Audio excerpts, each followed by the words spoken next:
This baby, barely born, can already understand his parents' conversations. He watches his mom change his soaked diapers and sneaks peeks at his dad fighting monsters, secretly studying combat skills. His name is Arthur, just a few months old. He's already escaping his crib. He dodges his mom while she's busy with chores and sneaks to the bookshelf, poring over magic tomes bigger than he is. Most people awaken their magical talent at 20. Arthur, barely able to talk or walk, masters magic in record time, and accidentally blows up his house. When his parents find him, he's floating in midair, powered by raw magic. And that's just the start. In his first fight, Arthur slices through his father's weapon, showing strength far beyond his age. His parents, seasoned adventurers, are floored. By age 4, Arthur's sparring with warriors, outrunning assassins, and even in a hopeless battle against 100 foes, he takes down the enemy mage in a blaze of mutual destruction. To unravel the mystery of this kid, we need to go back to his past life. Arthur came from a world without magic, only advanced tech. An orphan from the slums, he clawed his way up through brute force and cunning, waging wars until he stood at the pinnacle as the mightiest king.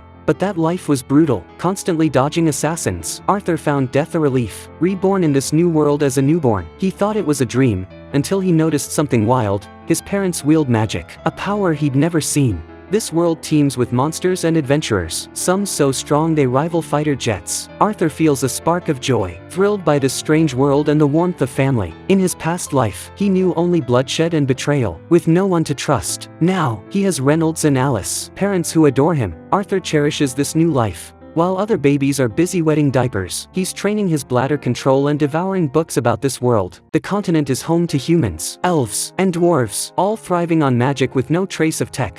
Magic splits into two types: sorcerers like Alice, who summon elemental attacks or support spells, and warriors like Reynolds, who enhance their bodies for battle. As a former king, Arthur's knowledge is vast. His old world had weaker supernatural forces, but he blends that insight with this world's magic. He seizes every chance to learn from warriors and sorcerers, though his parents often interrupt, hoping he'll stay their little boy a bit longer. Raised in an orphanage, Arthur once saw family as a luxury. Maybe the god sensed his longing, granting him this life as a gift. Bathed in his parents' love, the once mighty king now giggles and acts cute, even using his charm to sneak more time with magic books. Years ahead of his peers, he awakens his magic early. Reynolds and Alice stare at their ruined house and their floating son. Their first thought isn't shock or pride, it's relief that Arthur's safe. Tears stream down Alice's face, landing on Arthur's cheeks. He cries too. Unstoppable, he can fend off any emotion. But family, that's his weakness. Arthur doesn't let family ties slow his grind. His past life taught him that the weak get crushed. To protect those he loves, he needs to be stronger. Reynolds is stunned.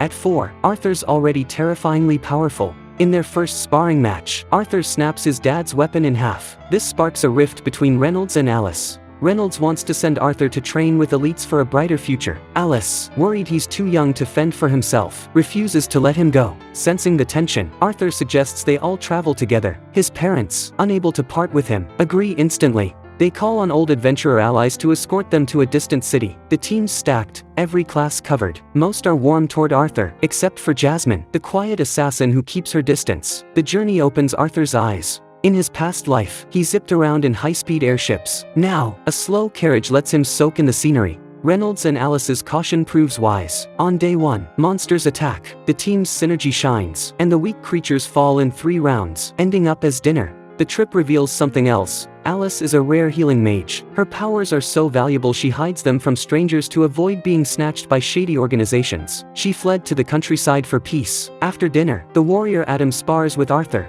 Everyone, except Reynolds and Alice, is floored by Arthur's talent. Jasmine, intrigued by his techniques, starts pestering him to study his moves. From then on, Arthur trains under the team's guidance, sharpening his swordplay and battlefield tactics. On his birthday, Jasmine gifts him a short dagger with a rope tied to the hilt. Arthur can tether it to himself and throw it for long-range attacks. Hours later, that dagger becomes his lifeline. As they prepare to move out, Arthur notices Alice looking queasy. He recalls her poor appetite on the road and grows worried. Then, real trouble hits. A massive bandit gang surrounds them, demanding women and children while vowing to slaughter the men. One-on-one, Arthur's team is stronger, but the bandits' numbers seem endless. The group faces a grim reality. Constant fighting drains their stamina, and they can't outlast the horde. Worse, the bandit leader joins the fray. Reynolds forbids Arthur and Alice from helping. His next words shake Arthur to his core. Alice is pregnant. Arthur must get her and the unborn baby to safety. Now it clicks. Alice's nausea was morning sickness. Reynolds sacrifices himself, holding off the leader. Jasmine and the others clear a path through the bandits. Arthur grabs Alice to flee, but a bandit mage ambushes them. Arthur shoves Alice aside and tumbles off a cliff. In his final moment, he hurls Jasmine's dagger, the rope snaring the mage, dragging them both to their doom.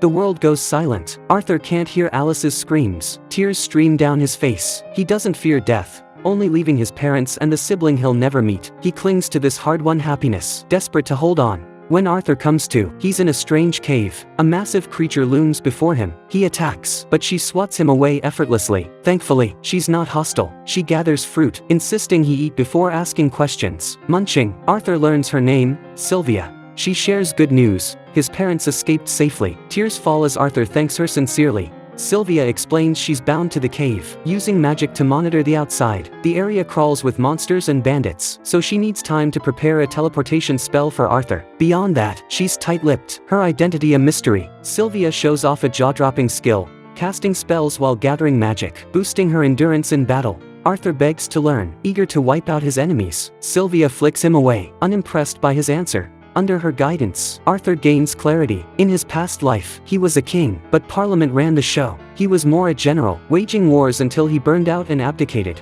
Now, he knows why he fights. Power is a tool to protect loved ones, not a weapon for rage or revenge. Pleased with his growth, Sylvia takes him as her disciple. Meanwhile, a creature resembling Sylvia slays a dragon. Sensing danger, Sylvia hides Arthur in a rock pile, warning him to stay quiet. A massive beast storms the cave. Attacking, Sylvia unshackles her true form, a dragon, and fights with all she's got. But the enemy's stronger and spots Arthur. Sylvia triggers her ultimate ability, Time Stop. She hands Arthur a dragon egg and a feather, etching a strange tattoo on his arm. In her final moments, Sylvia calls Arthur by his past life name, urging him not to let darkness consume him again. Arthur has a million questions, but time's up. He has to go. Not everyone's as kind as Sylvia. When time resumes, the enemy unleashes a brutal assault. With her last strength, Sylvia detonates the cave. Teleported away, Arthur's face is soaked with tears. Suddenly, a girl's scream pierces the air. He forces his grief aside, snapping to high alert. With a quick spell on his ankles, he leaps onto a high branch.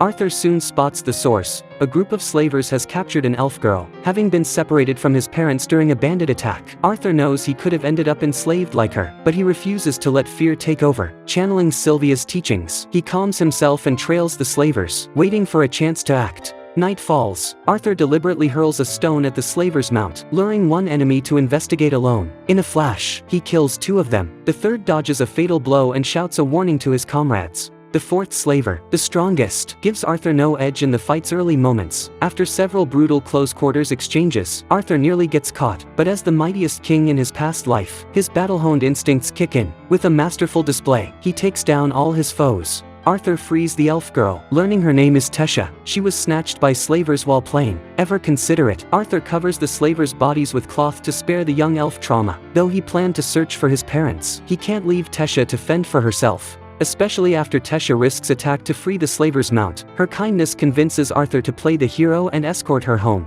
Arthur passes on the compassion Sylvia showed him. Some people uphold kindness without expecting reward. Tesha can be a bit spoiled at times, and Arthur, despite being only 4, feels exasperated. He longs to reunite with his family but spends precious time in this strange forest. Still, he swallows his impatience, treating Tesha like a patient older brother. Nights are the toughest. The forest teems with danger, and Arthur, exhausted from the day, must stay vigilant. Awkwardly, Tesha loves to chat, revealing that elves view humans poorly. Arthur brushes it off, a mistake that nearly costs him his life. Crossing mountains and waterfalls, Arthur struggles to keep going, often carrying Tesha on his back. Exhaustion pushes him to his limit, and a sharp chest pain begins to plague him, growing more frequent until it strikes every few hours. At his weakest, the slaver's mount suddenly reappears. Arthur, too drained to fight, braces for the worst, but the creature means no harm. It brings food as thanks. That night, Arthur eats roasted meat, his mood heavy. Without this meal, they might have starved. His worries aren't baseless. Tesha's attempt at foraging yields only poisonous mushrooms. Thankfully, the poison only causes diarrhea, or this show might have ended at episode 4.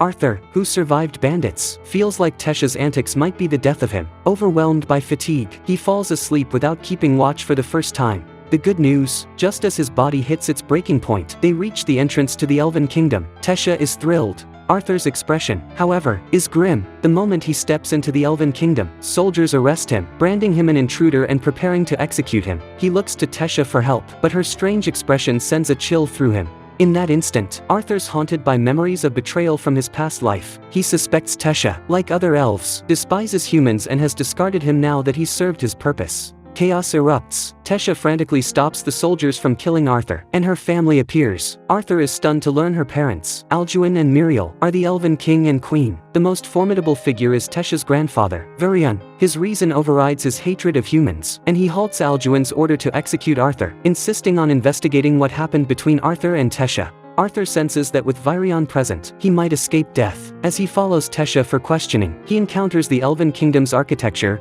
and its hostility. The long-standing war between elves and humans leaves Arthur in a precarious spot. He's also puzzled by Tesha's odd expression when he faced execution. Then, his chest pain flares again. Arthur's troubles pile up. He worries for his parents, his health, and the looming elven investigation. Thanks to Tesha's vouching, tensions ease slightly. Arthur, ever polite, recounts how he was separated from his family and saved Tesha from slavers. Cautiously, he omits his encounter with Sylvia. The problem? The elves, seeing Arthur as a mere child, doubt he could defeat slavers. Only Verion remains neutral. Alduin, steeped in anti-human prejudice, stays wary. When Arthur asks to be sent back to the human kingdom, Alduin refuses, dismissing the debt owed for Tesha's rescue. Tesha glares fiercely at her father, forcing him to relent. The elves reveal a portal to the human kingdom, used only for human-elf-dwarf summits, which won't open for another 5 years. Desperate to find his parents, Arthur refuses to wait. Alduin shifts tactics, offering to send elven soldiers to escort him. Just then, Verion notices Arthur clutching his chest.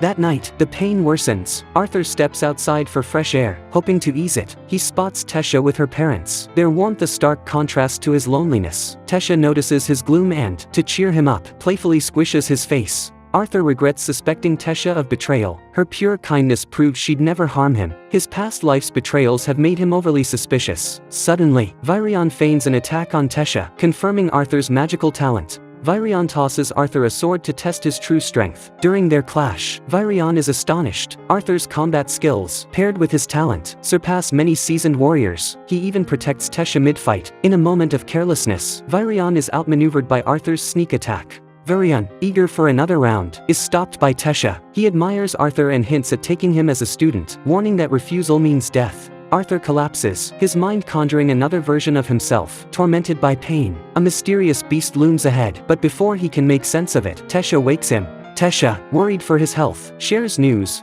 Verion wasn't threatening him but insisting he stay in the Elven Kingdom for treatment. Meanwhile, Verion argues with Alduin. Elven tradition forbids humans from staying long, but Verion is adamant. He plans to take Arthur to an old friend. On the way, Verion thanks Arthur, noting that Tesha smiles more with him. As the kingdom's sole heir, Tesha was betrayed by friends at a young age. Arthur realizes she hides her pain behind her cheerful facade. They meet Virion's friend, Linnea, who, like Arthur's mother, Alice, wields rare magic beyond the 4 elements. Linnea instructs Arthur to gaze into a basin of water and picture his parents. Let's check in on Alice and Reynolds. They're still consumed by grief, haunted by their separation from Arthur. Reynolds drowns his pain in alcohol, while Alice weeps daily. After parting with their companions, they try to move forward, but thoughts of Arthur pierce their hearts with guilt and longing. Arthur's voice suddenly reaches them, startling them into thinking it's a ghost. He explains he must stay in the Elven Kingdom for treatment and urges them to stay strong. Overjoyed, Reynolds and Alice cling to hope for a reunion. As Arthur's tears fall into the water, the connection fades. He vows to grow stronger to spare his parents more pain.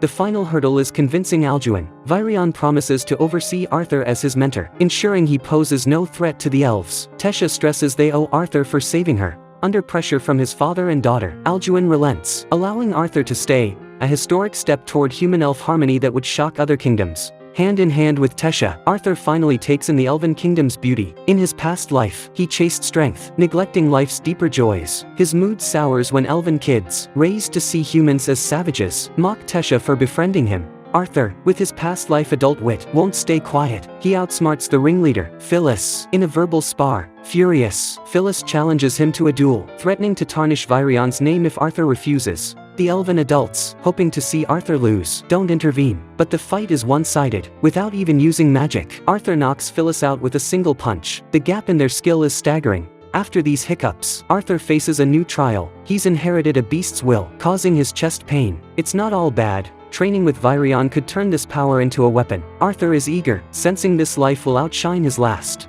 Time flies, and Arthur's been training under the former elf king, Verion, for 3 years now. He's often paired with the elf princess, Tesha, for sparring sessions. Over the past 3 years, Tesha's grown a ton too. She awakened her magical power at 9, a once-in-a-century genius among the elves. This princess has gone from needing Arthur's protection to holding her own against him for dozens of rounds in a fight. After sparring, Verion gives lectures on magical knowledge. The main elemental magic types are fire, water, wind, and earth. Humans can choose one type to master, though a rare few can wield multiple elements. Arthur's beast will, buried deep inside him, hasn't fully awakened yet, and the pain in his chest has been holding back his magical growth. Now, Verion decides it's time to help awaken Arthur's beast will. What happens next shocks everyone. Arthur lets out a roar like a dragon's, and a massive surge of power sends everyone around him flying. He collapses into a coma, and Virion's face turns grim. At dusk, Arthur wakes up. Under Virion's questioning, he reveals the truth. What's inside him isn't an ordinary beast will but a dragon's will, inherited from Sylvia. Verion warns him to keep it a secret. Dragon wills are incredibly rare, and if word gets out, it'll draw dangerous attention. Verion also tells Arthur that in 4 months, a youth exchange event between humans, elves, and dwarves will take place. A portal will open, letting Arthur reunite with his family. This news catches Arthur off guard. He thought he had 2 more years of training, but now he's facing a sudden goodbye to Verion and Tesha. That night, unable to sleep, the dragon egg Sylvia gave him suddenly cracks open. A dragon hatchling emerges, and Arthur names it Sylvie. After Sylvia, Sylvie looks like a tiny kitten, and unless Arthur spills the beans, nobody would guess it's a dragon. What's cool is that, even though Sylvie can't speak human language, she can communicate basic thoughts with Arthur telepathically. The next morning, Tesha spots Sylvie and thinks she's adorable, begging to adopt the little creature.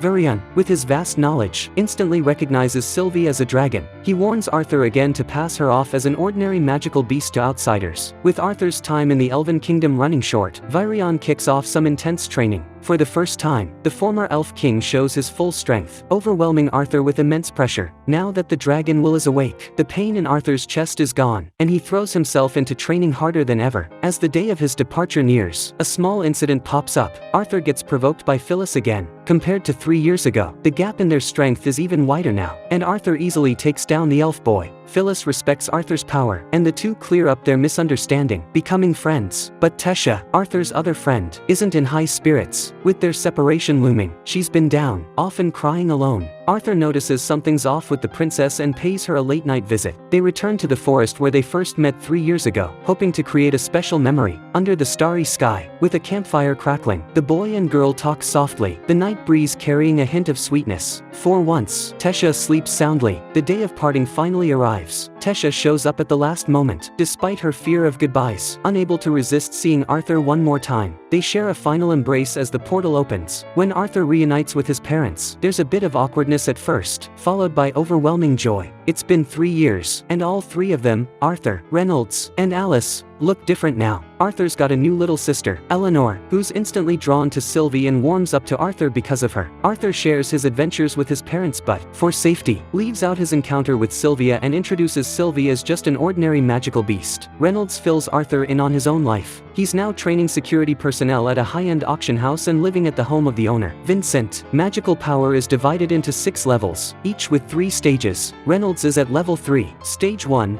A mid-tier warrior among humans. When Reynolds hears Arthur's already at level 2, stage 3, he's thrilled. No one's jealous of their own kid, and Reynolds is itching for a sparring match with his son. Just then, Vincent returns with his wife, Tabitha, and daughter, Lilia. He and Reynolds act more like buddies than boss and employee. Sylvie's cuteness wins over Lilia, just like it did Tesha and Eleanor. Vincent's stunned to learn Arthur's magic level. Most genius teens at the Magic Academy barely reach level 2, stage 1 in their mid-teens. What he doesn't know is that Arthur's early training was slowed by his unawakened dragon will. If he'd gone all out, he'd have surpassed Reynolds already. In their sparring match, father and son start cautiously, testing each other to avoid injury. Once they confirm their strengths are close, Reynolds gets serious, his body glowing with fire element magic. In this world, Every awakened warrior or mage can master one elemental magic type. Water brings crashing waves, fire delivers burns, wind summons hurricanes, and earth triggers landslides. Elemental magic at the same level is typically 3 times stronger than non-elemental magic. Arthur's on the defensive, dodging Reynolds' fiery attacks. Everyone watching assumes Arthur hasn't learned elemental magic yet. Then, a yellow glow radiates from him. This kid pulls off another surprise. Not only has he mastered elemental magic, but he's wielding both water and fire elements, a rare dual-element user. Vincent's even more excited than Reynolds. Who wouldn't want a future top-tier warrior as a friend? When he learns Arthur awakened his magic at age 3, Vincent decides to send him to the Magic Academy, with Tabitha offering to cover all his tuition. It's a smart investment. If Vincent's auction house can claim a top-tier warrior, even royalty will have to show them respect. Vincent, who's got connections with the Magic Academy's principal, promises to secure Arthur's admission. Arthur, claiming he's too tired, heads to his room to rest, subtly declining the offer without a direct response. As Arthur steps away, Lilia invites him to the kitchen. This young lady acts proper in front of her parents but is super lively in private. Arthur learns from a maid that Vincent and Tabitha want Lilia to become a mage, but she's never awakened her magical talent. Whenever Lilia feels stressed, she sneaks to the kitchen for a big meal. Arthur realizes his arrival as a genius might be putting pressure on her. Just as Arthur's thinking of ways to help Lilia, a group of old friends shows up, stealing his attention. Reynolds' adventurer teammates rush over to see Arthur as soon as they hear he's back. Arthur feels their warmth, especially from Jasmine, who's like a big sister to him. The welcome Arthur gets is beyond what he expected. Tabitha takes him for a fresh haircut, and Lilia picks out new clothes for him. They visit Vincent's auction house, where Arthur gets teased by some Magic Academy students. Lilia tells him these kids act cockier than royalty, flaunting their special status. Soon, they cross paths again. Lilia's trying to buy a magical beast core to help awaken her magic when she runs into the academy students at a shop. These teens are used to bullying regular folks, and Arthur's done holding back. Just as he's about to fight, Tabitha arrives. As Vincent's wife, she makes it clear who she is. The students, knowing Vincent donates heavily to the academy, back off to avoid trouble. For now, when Vincent hears about the incident, he reassures Arthur it won't affect his academy admission. Out of nowhere, Lilia confronts Vincent, asking if Arthur's enrollment will take her spot. Ignoring her parents' explanations, she retreats to the kitchen. Feeling hurt, Arthur decides it's time to help Lilia snap out of it. He knows her biggest fear is losing her parents' love. At dawn, Arthur drops a bombshell on the adults. He's sent Lilia to the Elven Kingdom to train, hoping it'll help her awaken her magic and meet her parents' expectations. Vincent's devastated. His only wish for Lilia was happiness, not to send her far away for grueling training. After Vincent pours his heart out, Lilia suddenly appears. It was all part of Arthur's plan to clear up the misunderstanding between father and daughter, helping Lilia see how much her parents love her. Next, Arthur moves on to his next plan. Using his training experience from the Elven Kingdom, he guides Lilia in her practice. Finally, she breaks through her bottleneck and awakens her magic. That night, Lilia heads to the kitchen,